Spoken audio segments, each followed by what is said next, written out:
When a village decides to murder a girl without touching her, they do not use a rope or a blade. They simply point a finger at the snow and let the mountain do their dirty work. In the bitter, wind-scoured November of 1886, in the shadow of the Allegheny Mountains, that is precisely what happened in the tiny settlement of Iron Gulch, West Virginia. An 18-year-old orphan named Elspeth Thorne stood in the center of the muddy village square while 40 of her neighbors watched in silence. The winter of 1886 wasn't merely approaching, it was arriving like an iron hammer, dropping temperatures towards zero before the last autumn leaves had even finished falling. Yet, on that freezing morning, the village council stripped Elspeth of her family homestead, confiscated her freshwater well, and drove her out into a killing wilderness. She was given no horse, no heavy blankets, no rifle, and no mercy. She walked away, carrying only 5 small turnips wrapped in burlap, a chipped hunting knife with a loose fitting, an old iron fire striker, and a single worn oilcloth tarp. To the people of Iron Gulch, it was a death sentence disguised as a property dispute. They expected the girl to freeze to death in a ravine within a week. But what those experienced mountain men didn't realize was that they hadn't condemned Elspeth Thorne. They had unwittingly pushed her into creating one of the most astonishing engineering marvels the region would ever see. While the entire village below would soon be crushed by a historic, record-breaking blizzard that collapsed rooflines, froze livestock in their pens, and drove families to burn their own furniture just to stay alive, Elspeth was sitting high above them, on a jagged cliff line called Blackwood Ledge, inside a custom-modified limestone cave, using trial-and-error physics that modern engineers still study today. She maintained an internal room temperature of 66 degrees Fahrenheit, burning a mere fraction of the firewood her neighbors consumed. By the time the deepest freeze in 45 years settled over West Virginia, the very men who had exiled her were forced to trek through waist-deep snowdrifts, climbing the mountain to beg an 18-year-old girl for her survival secrets. Before we dive into the exact mechanics of how Elspeth engineered this incredible shelter from raw rock and mud, if you enjoy forgotten frontier history and real-world survival strategies, please take a moment to subscribe to our channel and drop a comment down below telling us where in the world you are watching from today. Every single week, we uncover the hidden engineering and true stories of people who beat impossible odds. To understand how Elspeth survived, you first have to understand the cruel calculation that drove her out into the cold.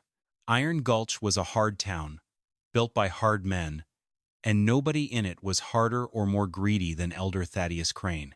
Thaddeus was a tall, stern man with a beard like iron wire who ruled the village council with an unyielding grip. For months, Thaddeus had been eyeing the Thorne homestead.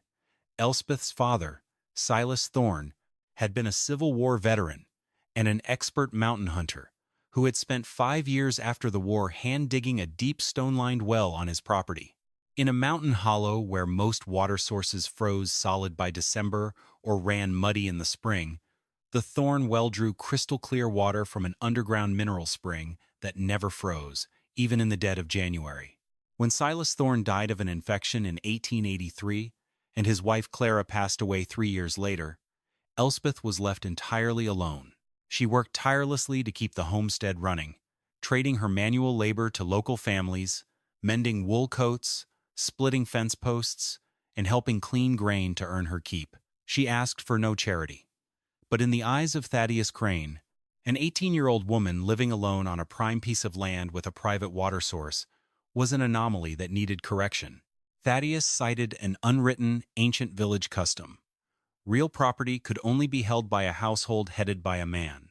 Since Elspeth was unmarried and had no surviving male relatives, the village council declared that her father's land defaulted back to the community. And by pure coincidence, Thaddeus Crane's eldest son, Gideon, had just married a girl from the neighboring valley and desperately needed a house with a working well. On that freezing November morning, Thaddeus stood on the steps of the common house, pointed his long, crooked finger down the dirt road leading out of Iron Gulch, and told Elspeth she had until noon to clear the valley. The townsfolk gathered to watch. Among them was Maeve Hollister, a quiet, practical woman whose husband ran the local timber mill. Maeve's heart broke for the girl, but she knew that speaking out against Thaddeus Crane meant risking her own family's standing in the tight-knit settlement. Beside her stood Era, the village miller, and Jonas, the blacksmith. They watched as Gideon Crane stood on the porch of the Thorne house, already measuring the doorway to see how his bride's pine chest would fit inside.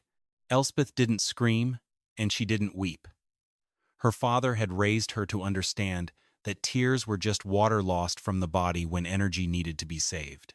She stood straight, looked Thaddeus Crane directly in the eyes, and asked a single question. If she was to leave, could she take what she could carry in her hands?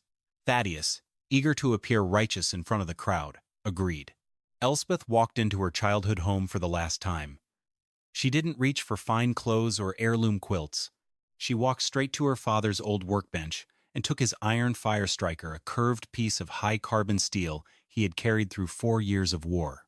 She took a chipped hunting knife with a loose wooden handle, an old 6-by-8-foot oilcloth tarp, and 5 raw turnips from the root cellar, wrapping them in a piece of rough burlap. When she stepped back outside, she didn't look at Gideon Crane, and she didn't glance back at her mother's garden. She walked out of Iron Gulch with her head held high, her worn boots crunching on the frost-hardened mud. 2 miles out of town, past the frozen timber spans of Spout Creek, the trail split. The left path descended into the lowland valleys, leading toward larger towns where a penniless, homeless girl might find work as an overworked house servant or scullery maid, completely dependent on the cold charity of strangers. The right path turned sharply upward, climbing into the wild, jagged cliffs of Raven's Crag, a desolate, windswept mountain ridge where no one lived, where winter wind blew like a razor, and where most men refused to hunt even in the summer. Elspeth stood at the fork for a long time. She looked down at her small burlap bundle, then up at the dark, limestone cliffs of Raven's Crag, veiled in gray winter clouds. Down in the valley lay servitude, dependence, and the lingering shame of being cast out. Up on the mountain lay danger, brutal cold, and total isolation, but it also offered something else, complete independence. If she died up on those rocks, she would die free, on her own terms. If she lived, she would owe her life to no man in Iron Gulch. Elspeth pulled her father's wool coat tight around her chest, adjusted the strap of her small bundle, and turned right, stepping onto the steep, frozen incline, leading up into Raven's Crag. The climb up Raven's Crag was a slow, brutal lesson in human endurance. The air grew thinner and noticeably colder with every 100 feet of elevation. The wind, channeled through the narrow mountain ravines, struck Elspeth with continuous gusts that tried to tear her oilcloth tarp from beneath her arm.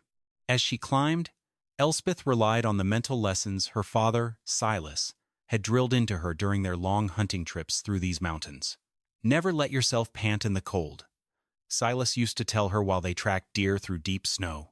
When you gasp for air, you drag freezing atmosphere deep into your lungs, chilling your blood from the inside out.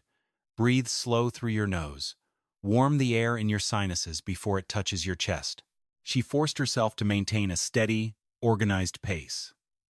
She knew that sweating was a silent killer in sub-zero weather. If her wool clothes became damp with perspiration, the moisture would lose its trapped air pockets, and the moment she stopped moving, that wet cloth would pull body heat away 25 times faster than dry air. Whenever she felt her skin grow slick under her collar, she deliberately slowed her cadence, stepping from one rocky ledge to the next with deliberate, unhurried precision.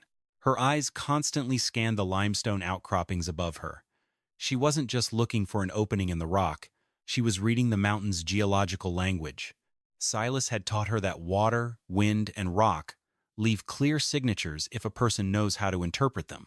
She avoided the south-facing open slopes, knowing that while they caught sun during the brief winter afternoons, they were completely exposed to the prevailing northwest gales that swept across the ridge at 50 miles an hour. Instead, she looked for sheltered benches on the eastern lee side of the crag, where ancient rockfalls created wind shadows. Near late afternoon, as the winter sun began to dip behind the western peaks and the sky turned the color of bruised slate, Elspeth spotted a cluster of stunted, gnarled mountain junipers growing at an odd angle out of a high cliff face known as Blackwood Ledge. The trees were bent almost double, their trunks twisted by decades of high-altitude winds, but they formed a dense, natural screen against the slope. Elspeth scrambled up a steep, scree field of loose shale, her fingers aching from the cold stone, and pushed her way through the thick, resinous branches of the junipers. Behind the evergreen screen, the rock face receded inward, revealing a natural limestone pocket. It was an earth-sheltered hollow, roughly 12 feet wide, 10 feet deep, and arching up to a low ceiling, about 6.5 feet at its highest point. The floor was made of deeply packed dry earth, covered in a thick layer of dead oak leaves that had blown in over countless autumns. Elspeth knelt down and pressed her bare hand into the dirt. It was cold, but it wasn't wet. This distinction was crucial. Wet rock or damp soil in a winter shelter acts as a continuous thermal drain, sucking heat out of anything that touches it. Dry limestone and packed clay, however, are stable insulators. More importantly, the moment Elspeth stepped 4 feet inside the limestone pocket, the howling wind outside vanished. The shape of Blackwood Ledge created a natural pressure barrier. The freezing gale blew straight across the face of the cliff, jumping over the recessed pocket and leaving the air inside completely still. In cold climate survival, removing air movement is more than half the battle. Moving air strips the boundary layer of warm air that human skin naturally generates. In 50-mile-an-hour wind, a temperature of 20 degrees Fahrenheit feels like 20 below zero to a human body. In dead-still air, 20 degrees is a stable, manageable condition that can be overcome with basic physics. Elspeth set her small burlap bundle down on the dry leaf litter and let out a long breath. Her breath hung in the dim air of the cave like a cloud of white lace. She had found a windbreak, but a windbreak was not a home. The temperature inside the cave was hovering right around 24 degrees Fahrenheit. Without heat, insulation, and a way to hold warmth inside the stone chamber, she would still be a frozen corpse before the week was out. She pulled her father's iron fire striker from her pocket, along with a small piece of dark flint she had picked up along the creek bed during her climb. She struck the steel against the sharp edge of the flint. A shower of bright yellow sparks exploded into the darkness, momentarily illuminating the curved limestone walls. As the light flashed, something caught Elspeth's eye on the far back wall of the pocket, where the rock was smooth and sheltered from wind-blown dust. She leaned closer, her heart hammering against her ribs. She struck the flint again, holding the spark close to the stone face. Carved deep into the soft limestone was a crude, weathered cross, and directly beneath the cross, cut into the rock with a sharp iron point, were 4 distinct numbers, 1,861. Elspeth touched the numbers with her trembling, calloused fingertips. 25 years ago, during the bloody opening months of the Civil War, another soul had stood in this exact limestone pocket, fleeing whatever violence or cold had threatened them below. They had sat in this same dirt, looked at these same stone walls, and they had survived long enough to carve a mark of their presence before walking away. Elspeth closed her eyes and let out a quiet, steadying breath. She was not standing in a grave.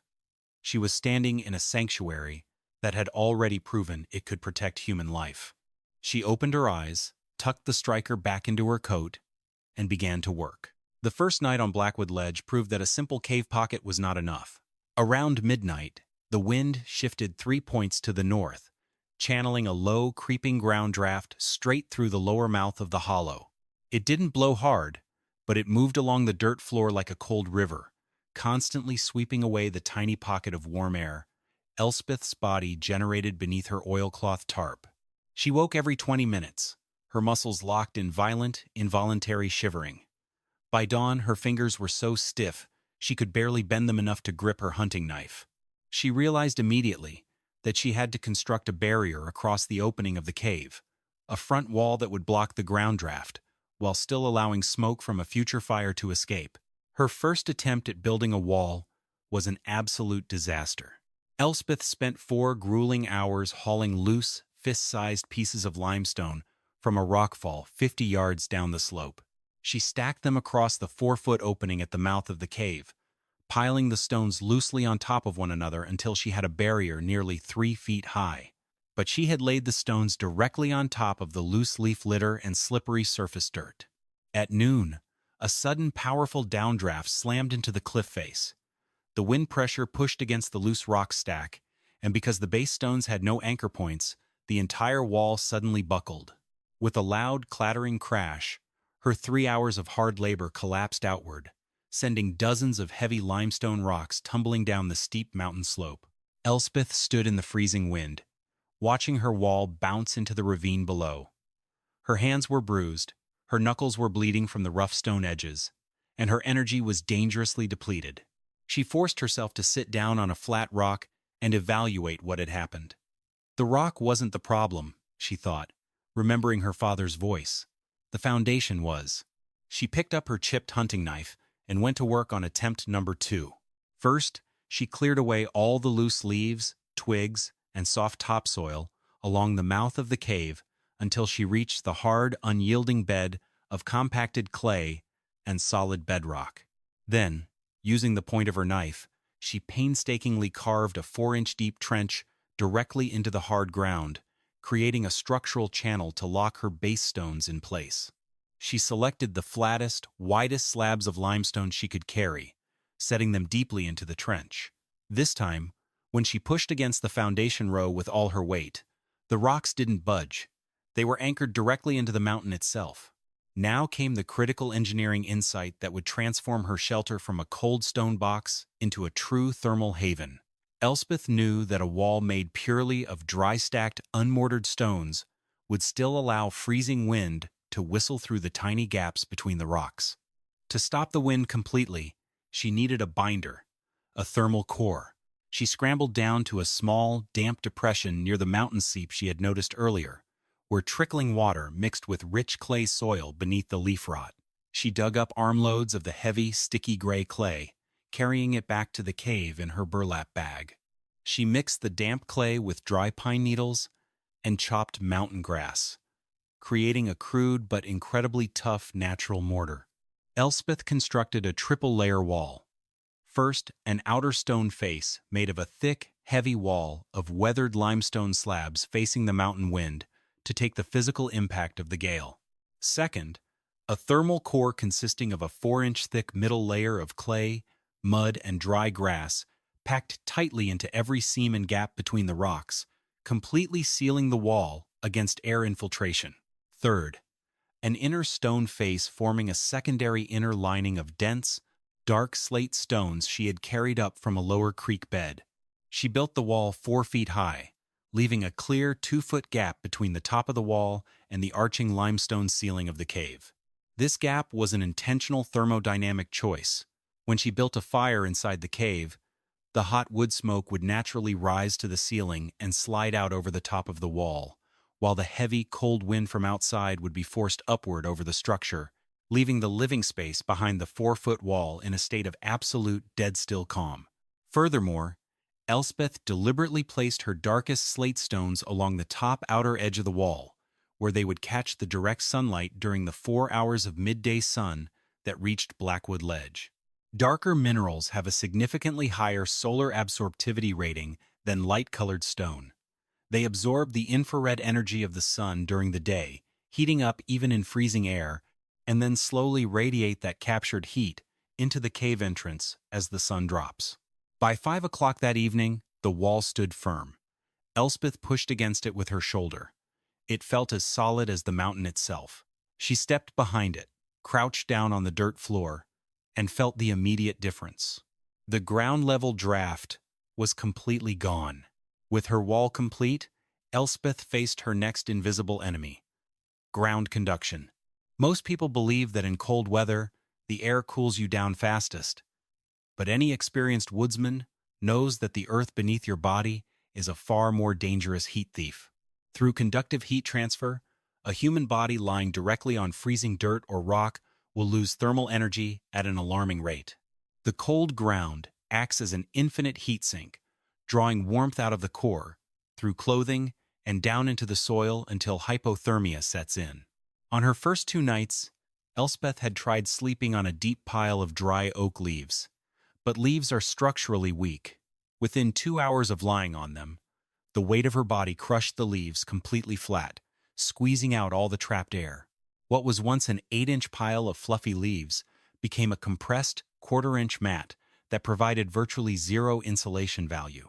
She needed a sleeping platform that could support her body weight without losing its internal air pockets. Trapped air is the ultimate insulator. It prevents heat from moving via conduction while being too small to allow heat to escape via convection. Elspeth found her solution on a massive, north-facing limestone outcropping 60 yards east of Blackwood Ledge. The entire rock face was covered in a carpet of dense, green cushion moss, growing in thick, springy mats, nearly 3 inches deep.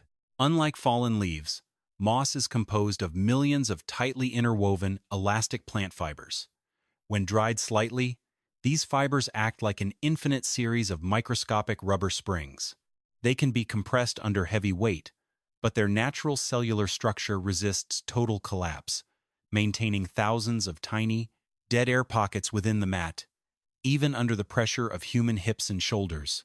Using her chipped hunting knife, Elspeth carefully peeled the moss off the rock face in large, intact sheets, 3 feet wide and 4 feet long, like rollable green carpets.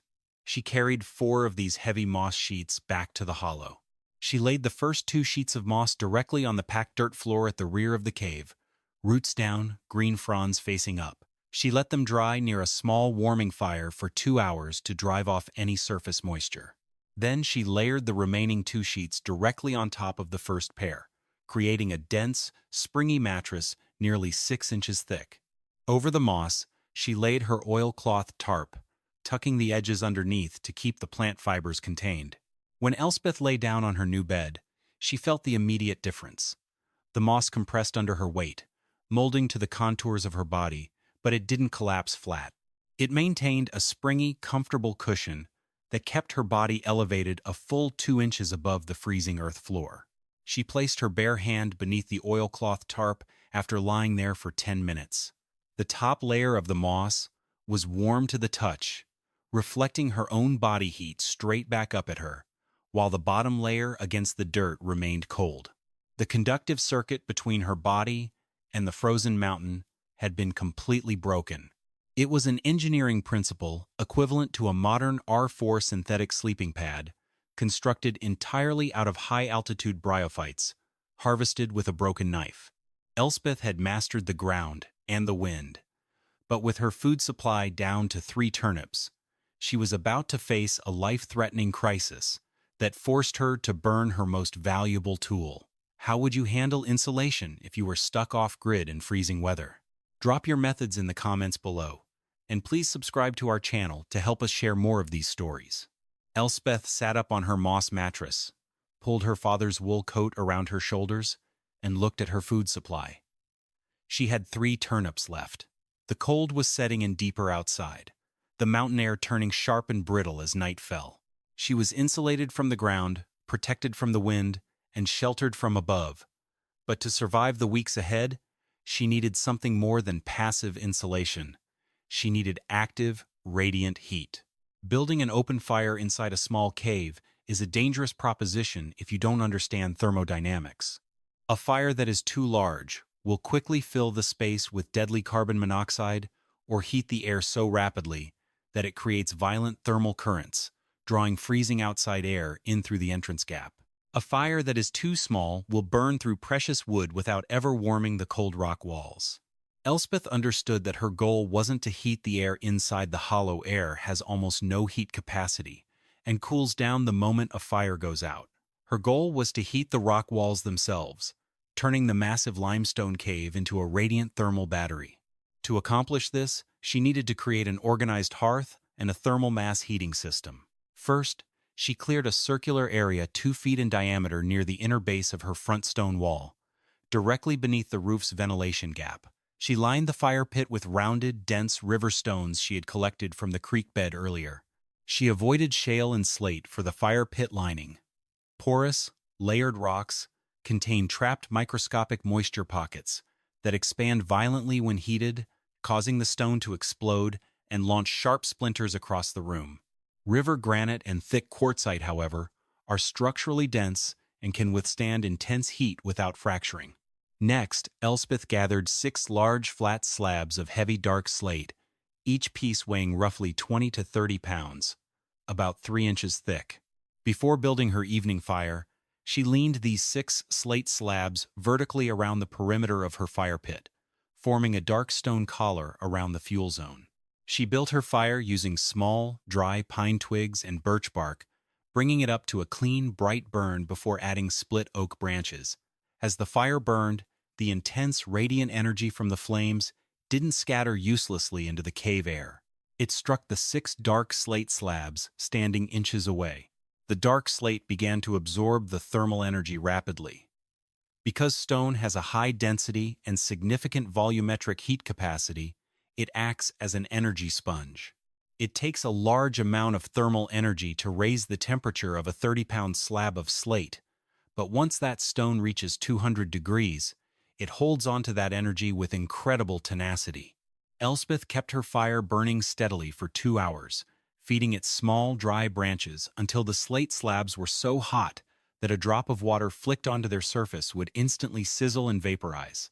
At 9 o'clock that evening, with the outside temperature dropping toward 10 degrees Fahrenheit, Elspeth prepared her shelter for the night. She let the active wood fire burn down to a bed of glowing, low-smoke oak coals. Then, using a long, sturdy greenwood pole she had notched at the end, she carefully levered the superheated slate slabs out of the fire pit one by one.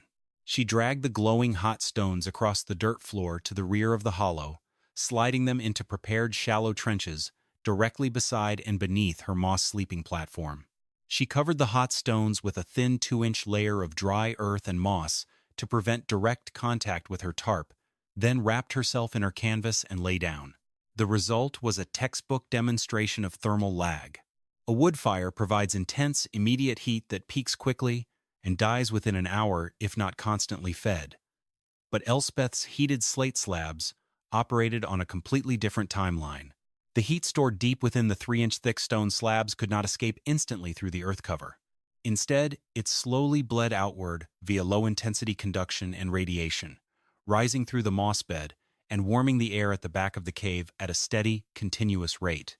While the outside wind howled through the juniper trees on Blackwood Ledge, and the air temperature outside the wall dropped to 6 degrees above zero, the temperature at the back of Elspeth's limestone hollow stayed at a comfortable, radiant 64 degrees Fahrenheit. The stone heat battery continued to release warmth for nearly 8 hours.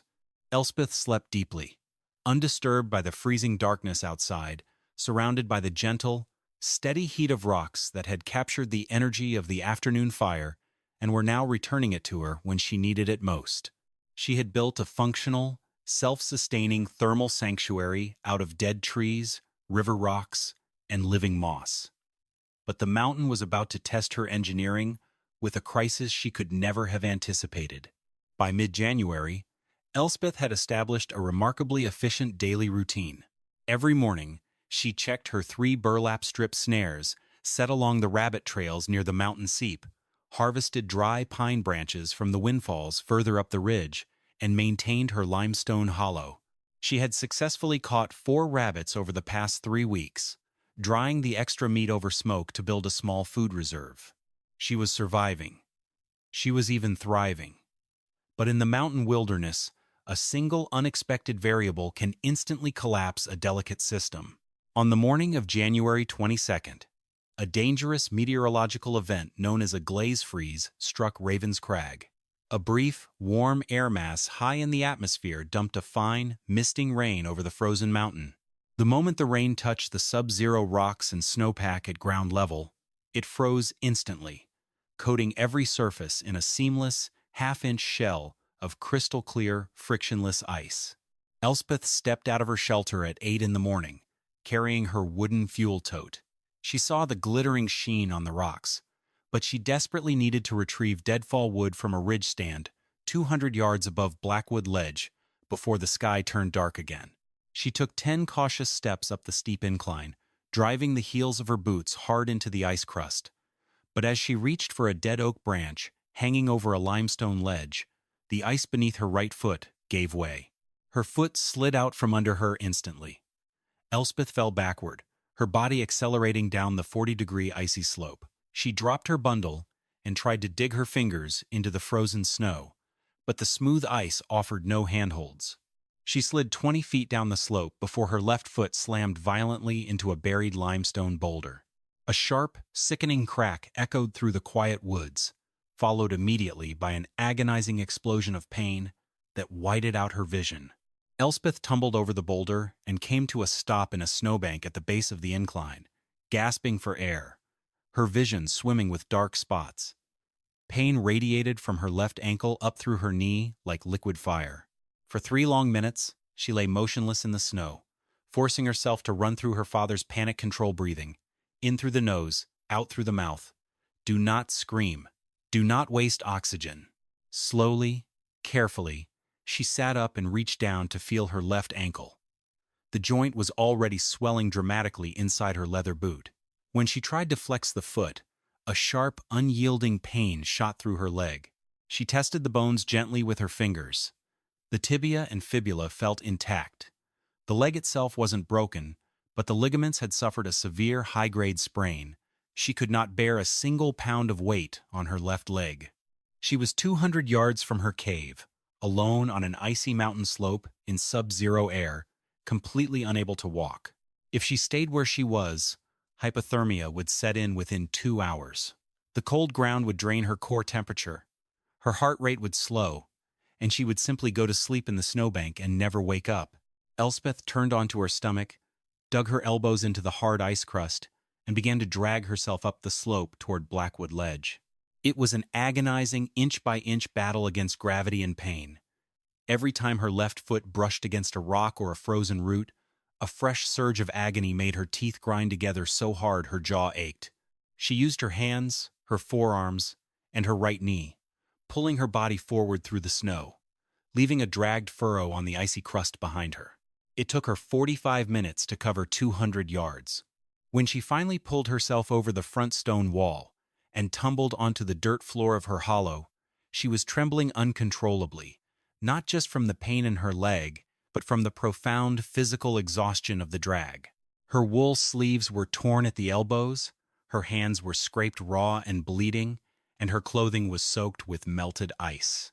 She lay on the moss bed for 10 minutes, her lungs heaving, her heart hammering against her ribs.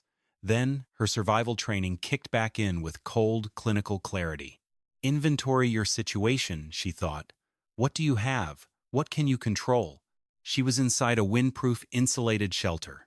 She had a dry bed. She had a small pot of fresh water from the seep.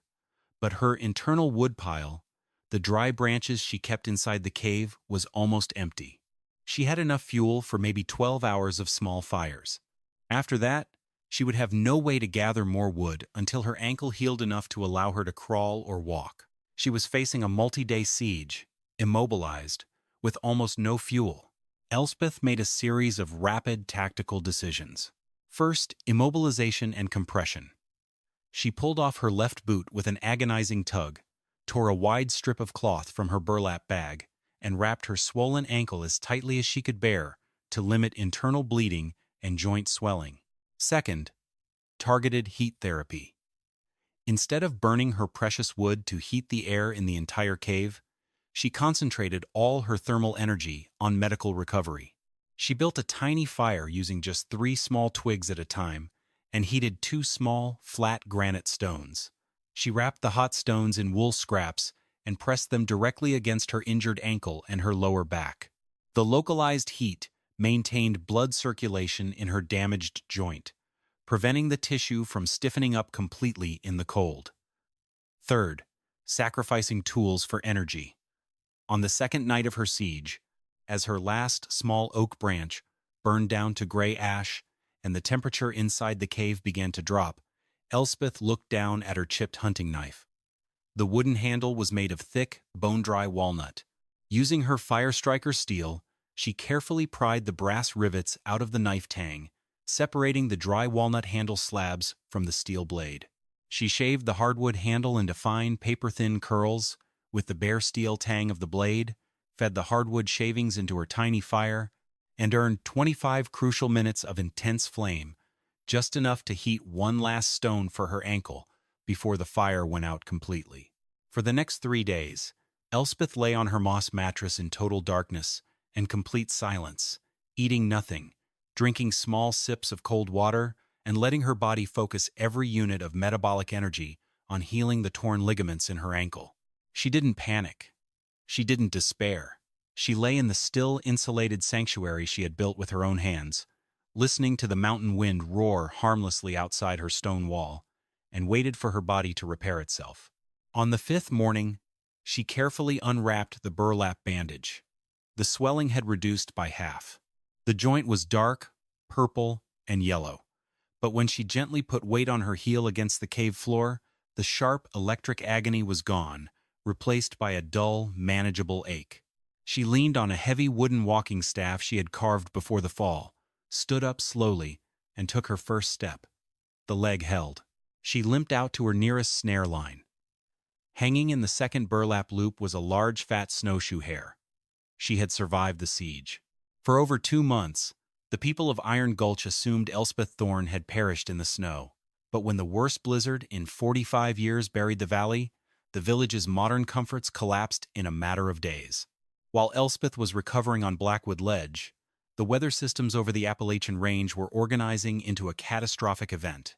On the 4th of February 1887, the barometer in the regional weather station at Elkins dropped to 28.9 inches, a record low. An immense, slow-moving Arctic cyclone, packing moisture from the Atlantic and freezing air straight from the Canadian tundra, slammed directly into the Allegheny Mountains. It was the Great Blizzard of 1887, a storm that would be remembered in West Virginia history for half a century. For 7 straight days and 7 straight nights, the blizzard battered Iron Gulch with 50-mile-an-hour sustained winds, gusts exceeding 70 miles an hour, and relentless, blinding snow that accumulated at a rate of 2 inches an hour. The temperature in the valley plummeted to 28 degrees below zero. Down in the village, the conventional timber structures built according to standard frontier methods began to fail across the settlement. The fundamental flaw of the Iron Gulch cabins was that they had been built to look good in the summer rather than to function in an Arctic crisis.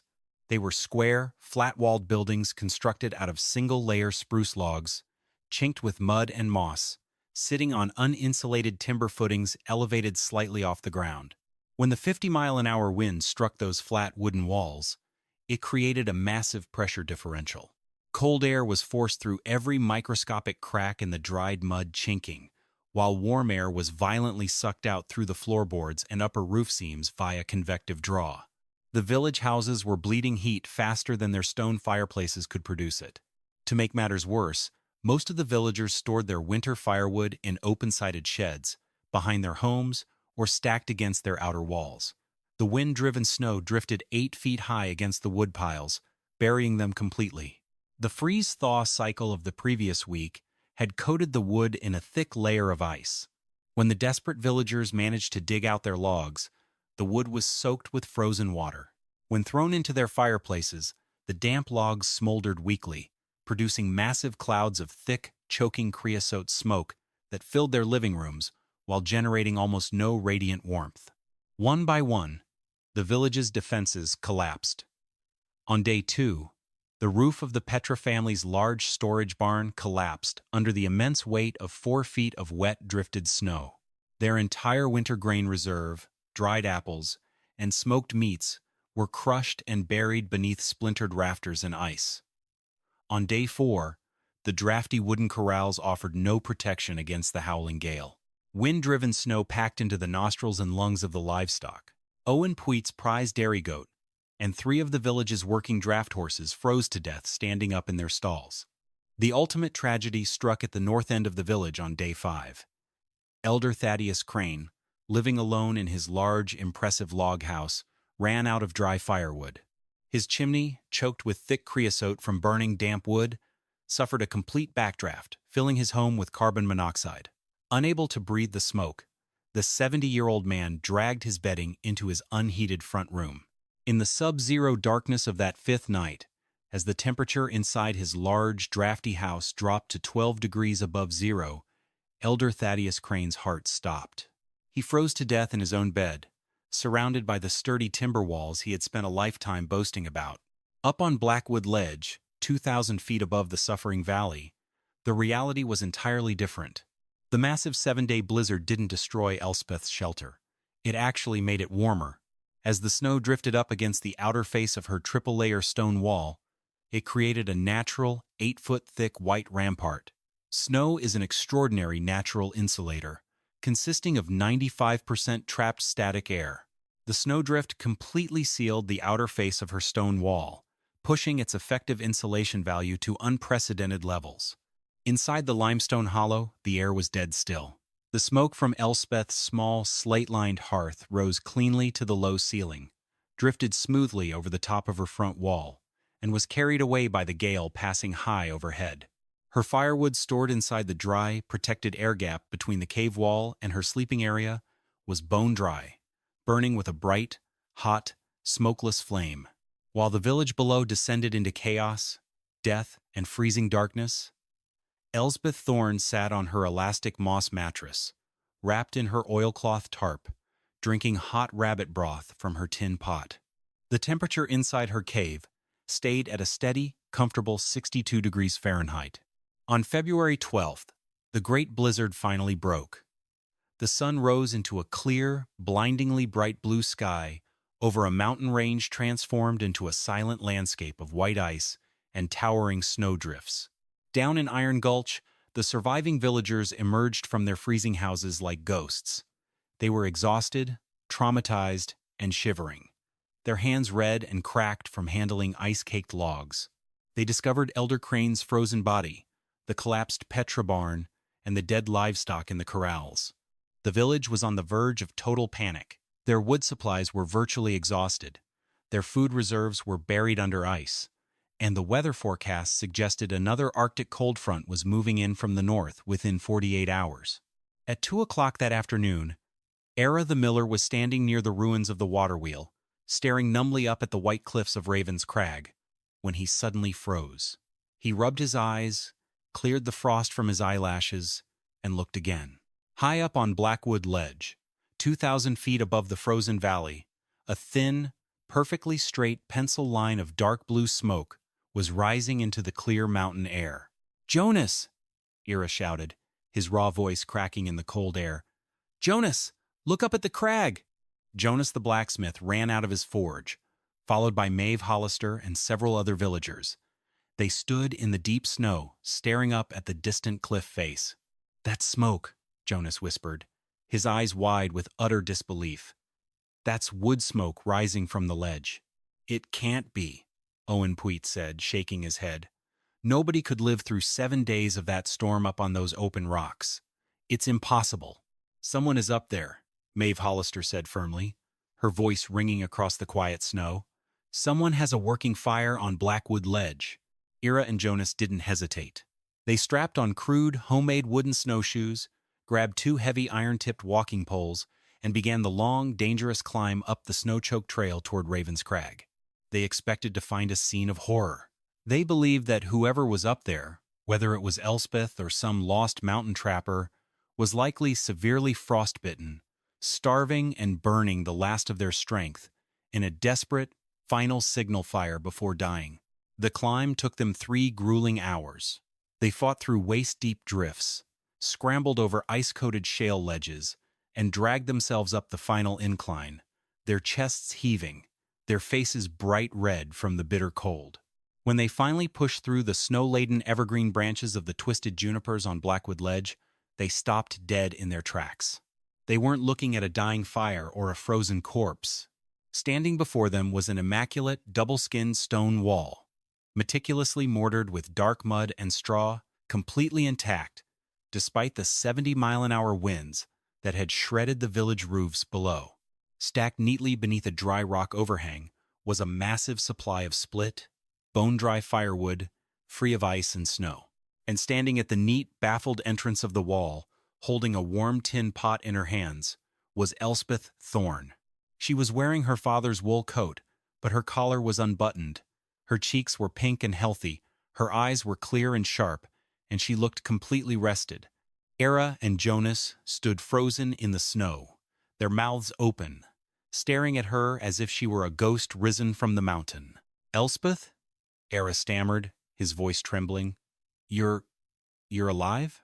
"I am," Elspeth said quietly, her voice level and calm in the quiet mountain air. "How?" Jonas gasped, taking a step forward. "How did you survive?" "The blizzard. It was 28 below in the valley. Elder Crane is dead." The Petra barn collapsed.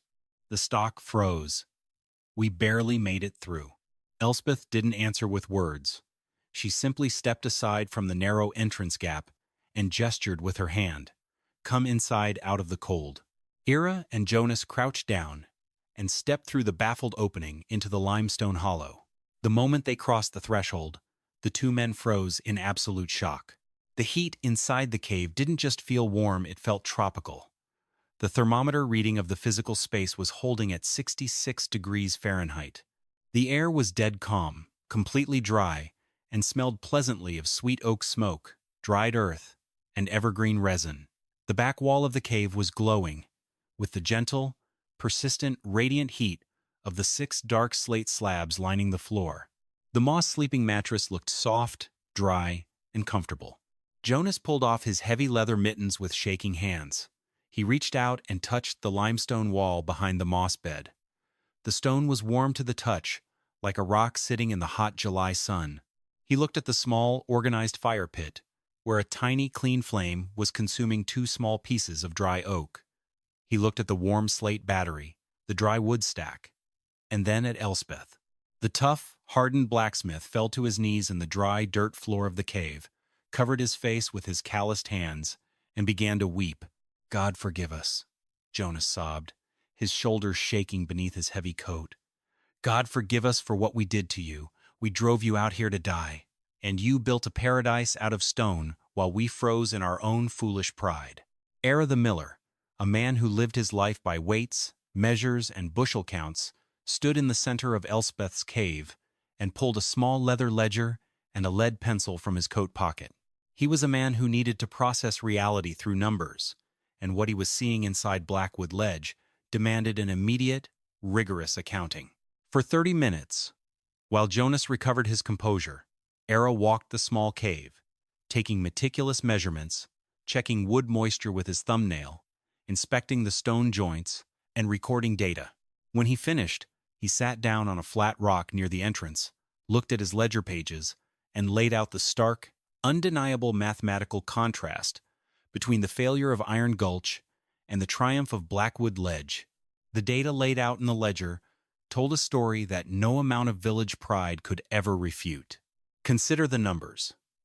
In the single-layer spruce cabins of Iron Gulch, uninsulated and drafty, fuel consumption over 7 days reached 1.5 cords of ice-caked wood. On Blackwood Ledge, Elspeth's triple-layer stone and mud cave consumed the equivalent of just 3/10 of a cord of dry twigs and branches. While the outside temperature plummeted to 28 below zero, the floors of the village cabins lingered between 32 and 38 degrees Fahrenheit. Inside the cave, radiant heat held the interior at a steady 58 to 66 degrees. The firewood in town carried a moisture level between 30 and 40%, smoldering weakly and wasting half its energy boiling off trapped water. Elspeth's firewood, stored in her dry buffer zone, sat at 12 to 14% moisture bone dry and burning at peak efficiency. When the fires in town died, thermal retention lasted barely 1 to 2 hours before the cold bled back in. Inside the cave, the slate heat battery held and radiated heat for 7 to 9 hours after the fire went out. In Iron Gulch, the storm claimed 1 human life, collapsed a major barn, and killed 4 farm animals. On Blackwood Ledge, there were 0 structural failures, 0 human losses, and the only animal affected was a single snowshoe hare caught in a snare. Era held the ledger up to the lantern light, his thumb tracing the bottom lines. "The math is brutal, Elspeth," he said, his voice trembling slightly. "In town, we burned 5 times as much wood to generate 1/3 of the heat. We lost 20% of our heat through the floorboards alone, while your moss bed stopped ground conduction completely. Our wood was wet, Jonas added, looking up from the floor. We spent half our thermal energy just boiling the water out of our logs before they would catch. Your wood is stored in a dry buffer zone, so every single BTU goes straight into heating the slate. This was the core technical secret of Blackwood Ledge. Elspeth hadn't defeated the winter with expensive technology or brute force. She had defeated it through moisture control, volumetric efficiency, and thermal mass storage. By reducing her living volume from a giant, 500-square-foot timber cabin down to a tight, 120-square-foot limestone pocket, she reduced the air volume she needed to heat by 75%. By eliminating wind infiltration with her clay and stone triple wall, she stopped convective cooling. By drying her wood under cover, she maximized combustion efficiency. And by heating 60 pounds of dark slate, she created a thermal battery that smoothed out the peaks and valleys of a wood fire into a